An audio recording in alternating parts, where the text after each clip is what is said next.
நாங்கள் பித்ருதோஷம் போயிட்டு வந்த உடனே என்னாச்சு அப்படின்னு கேட்டிங்கன்னா, நிறைய பேர் வந்து எங்ககிட்ட சொல்லியிருக்காங்க, இந்த மாதிரி வந்து நீங்கள் தான் பித்ருதோஷம் போயிட்டு வரீங்க.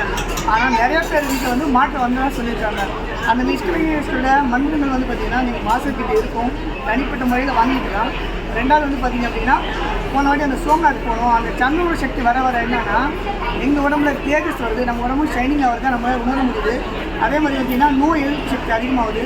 அதே மாதிரி வந்து பார்த்திங்கன்னா வெயிட் தூக்காதவங்க, அதாவது தன்னால் சாப்பிடாம ஒரு அரை மணி நேரம் தான் இருக்க முடியும்னு சொன்னால் ஒரு நாட்டில் இருக்கக்கூடிய சக்தி வந்து பார்த்திங்க அப்படின்னா இங்கே கிடைக்குது.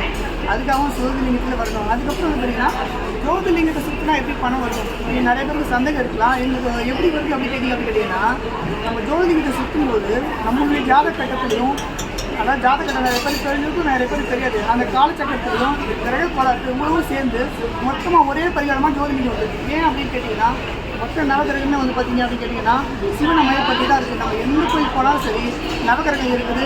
அந்த கோயிலுக்கு வந்து பார்த்திங்கன்னா சிவன் தான் வந்து பார்த்திங்கன்னா மூலவராக இருப்பார். சிவலிங்க வடிவில் தான் அது இருக்குது. அதுவே அவ்வளோ வேலை செய்யும்போது ஜோதிலிங்க வடிவத்தில் இருக்கும்போது ஏன் அவ்வளோ வேலை செய்யுது? அதனால் வந்து பார்த்திங்கன்னா மாஸ்டர் பேச்சு கேட்டுட்டு வந்தீங்கன்னா, ஒரு வாட்டி வந்தீங்கன்னா உங்களுக்கு ஒரே மாதத்தில் மாத்திரை வந்துடும். ஏன் அப்படின்னா நாங்கள் வந்து அனுபவத்தில் சொல்கிறோம்.